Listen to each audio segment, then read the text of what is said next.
update lang tayo today. May share pala ako sa inyo. While bumili ako ng apple kanina is, dumaan ako dun sa ukay-ukay. So, try on natin to ngayon. May nabili ako dun sa ukay-ukay na ito siya. At hulaan nyo magkano. Ano lang siya? 15 pesos. Ayan, so, sinukat ko na to siya doon, kasya naman. Kahit pa paano, ayan siya. So, ita-try on natin to ngayon. Ayan siya, oh. Skirt siya na may ano sa loob. Parang short na.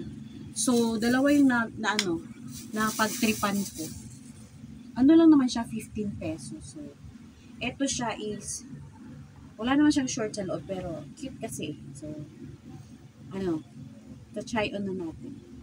Titingnan natin kung kung bagay ba sa akin o mukha ba akong mukhang tao. So, wait a minute. Try on na natin siya. Okay? So, charan! Ito yung unang nabili ko. Ito siya. Ano siya? Skirt na may parang short sa loob. Ayan.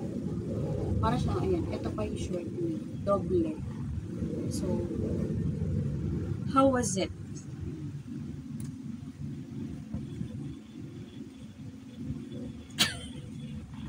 Ayan siya. Ano lang to siya, 15 pesos. O, diba worth it? Diba? Ganda, diba?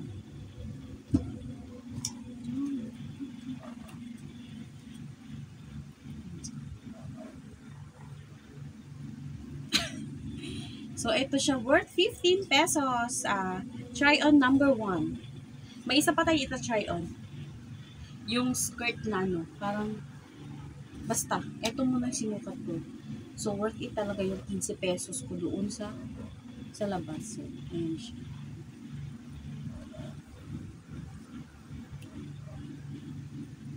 Ayan, ganun.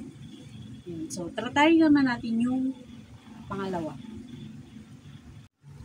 So, ito po yung number 2 try on.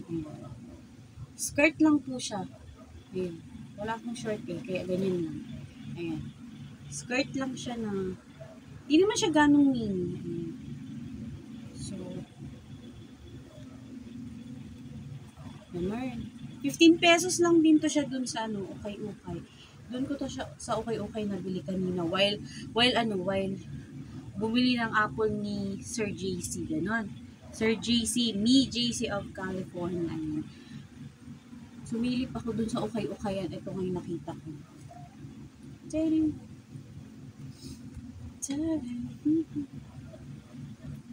Pero wala to siyang short sa loob. Ayan, walang short.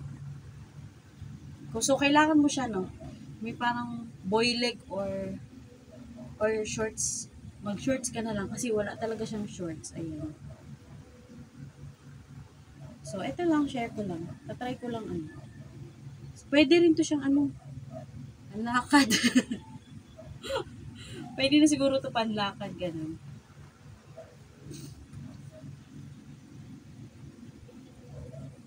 So, this is it lang. Okay, thank you for watching. Bye!